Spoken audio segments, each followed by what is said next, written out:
আল্লাহ নবী তাই বললেন, তোমরা তোমাদের বাচ্চাদিগকে তিনটে শিক্ষা দাও। প্রথম নম্বর হলো আল্লাহ নবীর প্রেম ও আদব। প্রথম নম্বর কি? নবীর প্রেম ও আদব। দ্বিতীয় নম্বর হলো নবী পাকের খানদান, নবী পাকের আহার, নবী পাকের পরিবারদের পরিবারদের প্রেম ও আদব, এই দ্বিতীয় নম্বর। তিন নম্বর হলো কোরআনের শিক্ষা দাও। এই শিক্ষাটা প্রত্যেকটা বাপ মাকে বাচ্চাকে দিতে হবে। এরপরে দুনিয়াদারি করার জন্য ইংলিশ বাংলা যা শিখাবেন শিখান, ডাক্তার উকিল জজ ডিএম নেতা মন্ত্রী যা বানাবেন বানান, কিন্তু এই তিনটে শিক্ষা নবী পাক হুকুম করেছে প্রতিটা উম্মতকে দিতে হবে। প্রথম নম্বর হলো আল্লাহ নবীর প্রেম ও আদব। এই মাদ্রাসাতে প্রথম নম্বর শিক্ষা দিতে হবে নবী পাকের প্রেম ও আদব। দ্বিতীয় নম্বর হলো এই মাদ্রাসার ছেলেকে শিখাতে হবে নবী পাকের আহাল পরিবারদের প্রেম ও আদব। তিন নম্বর হলো এই মাদ্রাসাতে নবী পাকে যেমন করে নবীর আমাদের ছেলেদের ঘরে আল্লাহর কোরআনে শিক্ষা দিতে হবে। নবীর প্রেম আদব শিক্ষা না দিয়ে, নবীর আহালদের শিক্ষা না দিয়ে, কোরআনের শিক্ষা হাদিসের শিক্ষা দিলে ও লোড নিতে পারবে না। ও বড় জ্ঞানের অহংকারে বলবে নবী পাকের ভুল থাকাটাও সম্ভব। শুনছেন না? শুনেন না? তরুণেরা বাপেরা, এই আসুন আগামী দিন আমরা চেষ্টা করি এই বাংলার জমিনে আমরা শুরু করব। অলরেডি শুরু করে দিয়েছি, আবার নতুন করে আমরা শপথ নিই যতদিন বাঁচবো আমি রাসূলুল্লাহ দ্বীনের পাহারাদার হব। যতদিন বাঁচবো আমি রাসূলুল্লাহর গোলামি করে জিন্দগি কাটাবো। যতদিন বাঁচবো আমার ধন দৌলত জমি জায়গা সব কিছু খরচ করে আমি চেষ্টা করব আমার বাচ্চাকে নবীর গোলাম তৈরি করে রেখে যাবার এবং শিক্ষা প্রতিষ্ঠান করে তোলা। যে জায়গা থেকে আমাদের বাচ্চারা ডাক্তার উকিল জজ ডিএম হবে, পাশাপাশি তার আগে নবী পাকের প্রেমিক তৈরি হবে, নবীর আদব জানবে, আল্লাহ নবীর খানদানদের প্রেম আদব জানবে, কোরআনের শিক্ষা পাবে। কারণ এটা তোমার আখিরাতের অ্যাসেট। এটা দুনিয়াও যেমন কাজে লাগবে আখিরাতেও কাজে লাগবে। এই জমিনে হাজারো ডাক্তার মাওলানা হাজারো ডাক্তার রয়েছে, হাজারো জজ উকিল রয়েছে যারা নিজেদের মা বাপকে বৃদ্ধাশ্রমে রেখে এসেছে, কিন্তু যেই উলামা গুলো আমার নবী পাকের প্রেম নিয়ে বড় হয়েছে এই জমিনের উপরে একটা দেখাতে পারবেন না নিজের মা বাপকে সে বৃদ্ধাশ্রমে রেখে এসেছে।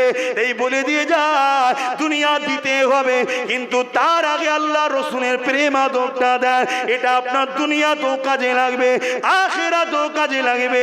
যারা নবীর প্রেমিক হবে এ যুবকেরা তরুণেরা, কিয়ামতের দিনে যদি ওর বাপ কোনো কারণে ধরাও পড়ে যায়, ওর মা কোনো কারণে ধরা পড়ে যায়, বা ওই স্বামীর স্ত্রী কোনো কারণে সহ পড়ে যায়, মনে রাখবেন কিয়ামতের দিন ওই প্রেমিক আলেমটা প্রেমিক হাফেজটা তার পরিবার দিগকে আল্লাহর জান্নাতে নিয়ে যাবে। এ নওজওয়ানেরা, নবী আমার জানিয়ে দিলে আল্লাহ পাক আলেমে হাক্কানীদেরকে এত সম্মান দিয়েছে।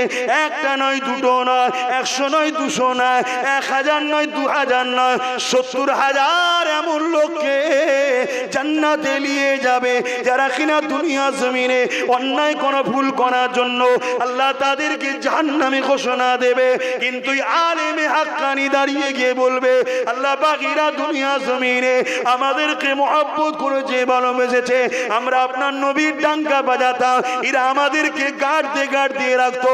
আপনার নবীর ডাঙ্কা বাজাবার জন্য তাগুতি শক্তিরা আমার বিরোধী করেছে, জালিমরা আমাদের বিরোধী করতো, কিন্তু এই সকল বাপেরা ভাইরা মায়েরা বোনেরা এরা সর্বদিক দিয়ে আমাদেরকে সহযোগিতা করেছে। আল্লাহ পাক আজকের কঠিন দিনে এরা বিপদে পড়ে গেছে, আমরা আপনার কাছে আশা রাখি এদেরকে আমাদের সঙ্গে জান্নাতি করে দাও। এ যুবকেরা শুনে রেখে দাও 70,000 এমন লোককে আলেমে হাক্কানীদের সাথে আল্লাহ পাক জান্নাতি বানিয়ে দেবে। আরো জোরে বলুন সুবহান।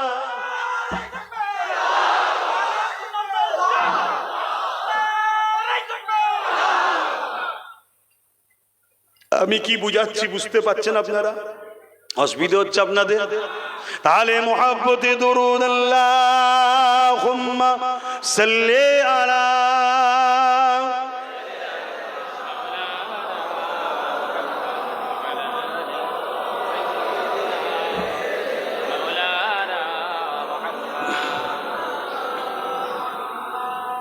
रहमत बरस रही है दरबार मुस्तफा में, रहमत बरस रही है दरबार मुस्तफा में, बिन मांगे मिल रहा है दरबार मुस्तफा में, रहमत बरस रही है दरबार मुस्तफा में।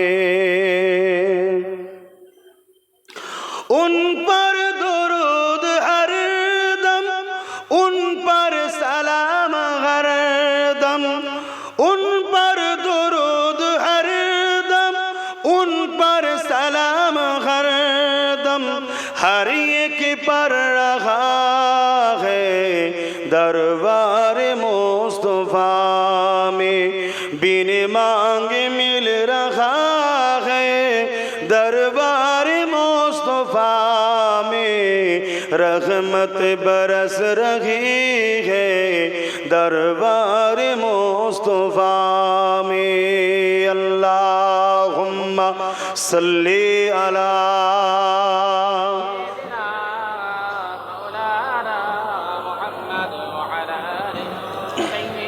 আল্লাহ নবী দরবারে একদিন সাহাবা হুজুররা আসলেন। একটু বলি, অসুবিধা হচ্ছে? সাহাবা হুজুরদের মধ্যে থেকে একজন এক একটা করে কথা বলতে লেগেছে। কেউ বলতে লেগেছে, আর রাসূলুল্লাহ হাবিবাল্লাহ, আমাকে সর্বসময় নামাজ পড়তে বড় ভালো লাগে। এ নওজওয়ানেরা, যারা আল্লাহ ছেড়ে দিয়ে 360টা নকল খোদাকে ধরেছিল, তাদের মুখ থেকে আজকে যখন নবী পাক শুনতে লেগেছে আমাদেরকে সর্বসময় আল্লাহকে সিজদা করতে ভালো লাগে, আমার নবী পাক কতটা না খুশি হতে লেগেছে সেই সময় একটু চিন্তা করে দেখো। আজ আমরা তো ধর্মটাকে বড় সহজে পেয়ে গেছি, এই জন্যই তো আমাদের গুরুত্ব দিন ইসলামের উপরে নাই, গুরুত্ব নাই। আল্লাহ নবীর আর একজন সাহাবী উঠে দাঁড়িয়ে গেলেন, ইয়া রাসূলুল্লাহ হাবিবাল্লাহ, আমাকে বড় রোজা রাখতে বড় ভালো লাগে, বছরে 5টা দিন ছাড়া সমস্ত বছর রোজা রাখবো, এটা আমাকে বড় পছন্দ হয়, ভালো লাগে। আল্লাহ নবী বড় খুশি হতে লাগলেন। আর এক সাহাবী উঠে বললেন, ইয়া রাসূলুল্লাহ হাবিবাল্লাহ, আমাকে বড় হজ করতে ভালো লাগে, আল্লাহ কাবা তওয়াফ করব, এটা বড় ভালো লাগে। এইভাবে নবী পাককে একজন সাহাবী এক একটা কথা বলতে লেগেছে। হযরতে আবু বকর সিদ্দিক উঠে দাঁড়িয়ে বললেন, কে আবু বকর সিদ্দিক? পুরোপুরা জমিনে যে আবু বকর রয়েছে, তিনার 32 পোস্টের মুরব্বী, আমার রাসূলুল্লাহর প্রথম খলিফা হযরতে আবু বকর সিদ্দিক উঠে দাঁড়িয়ে পড়ে বললেন, ইয়া রাসূলুল্লাহ হাবিবাল্লাহ, ইজাজত যদি দেন আমারও কিছু ভালো লাগে, একটু আরজু করব। আল্লাহ নবী বললেন, বলেন কি ভালো লাগে? হযরতে আবু বকর সিদ্দিক বলেছিলেন, ইয়া রাসূলুল্লাহ হাবিবাল্লাহ, আমার প্রথম নম্বর ভালো লাগে, আমি সর্বসময় আপনার নূরের চেহারা দিকে তাকিয়ে তাকিয়ে দেখতে থাকবো। আরো জোরে বলুন সুবহান। আল্লাহ নবীর সাহাবী হযরত আবু বকর সিদ্দিক বলতে লাগলে, দ্বিতীয় নম্বর হলো, ইয়া রাসূলুল্লাহ হাবিবাল্লাহ, আমি আপনার কদমের কাছে সারা জীবন থাকবো, সর্বসময় থাকবো, আপনার কদম থেকে যেন আমি না সরে যাই, এটা আমার বড় ভালো লাগে। আর একটা ভালো লাগে, ইয়া রাসূলুল্লাহ হাবিবাল্লাহ, আমি কষ্ট করে মেহনত করে খরচ ইনকাম করব, আর আপনি ওই টাকাকে নিজের মনে করে আল্লাহ রাস্তায় খরচ করবেন, এটা আমাকে বড় ভালো লাগে। এমনি আবু বকর সিদ্দিক হয়ে যায়নি, এমনি রাসূলুল্লাহর সাথে রওজা মুবারকে থাকার চান্স পেয়েছে, এমনি নয়।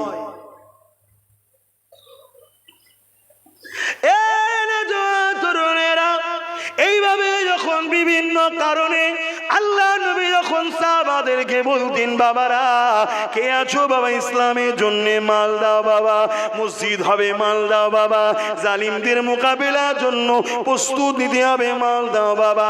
এইভাবে নবী পাক যখন ইসলামের জন্য বারবার অর্থ চাইতেন, হযরত আবু বকর সিদ্দিক ঘরে এসে চোখের পানি ফেলে নামাজের মুসাল্লায় দাঁড়িয়ে দাঁড়িয়ে কাঁদতেন আর বলতেন, আল্লাহ এমন একটা আয়াত আপনি নাজিল করে দেন আমার নবী যেন কারো কাছে না চাইতে হয়, আপনি আয়াতের মধ্যে নাজিল করে দেন এই ইমানদারেরা তোমাদের জান মাল ধন দৌলত সবটাই হলো রাসূলুল্লাহ, সে যেমন করে নিজে খুশি খরচ করবে।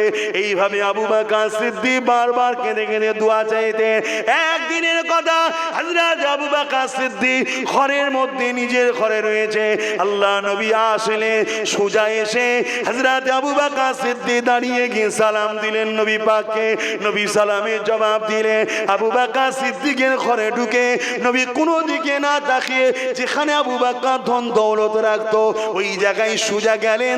ধন দৌলত যতটা নবীর প্রয়োজন ছিল নিজের মনে করে নিয়ে চলে আসে। আবু বকরকে জিজ্ঞাসা করলেন না। হযরত আবু বকর বলে, আমি দাঁড়িয়ে রয়েছি। আল্লাহর নবী গিয়ে নিজে হাতে নিয়ে ঘর থেকে বেরিয়ে চলে গেলেন। একবারও বললেন না আবু বকর লাগবে, নিয়ে যেতে লেগেছি। আল্লাহ নবী বেরিয়ে গিয়ে আবার ঘুরে এসে আবু বকরের দিকে চেয়ে মুচকে এসে বলেছিল, আবু বকর তোমার দোয়াটা আল্লাহ কবুল করে নিয়েছে। আরো জোরে বলুন সুবহান।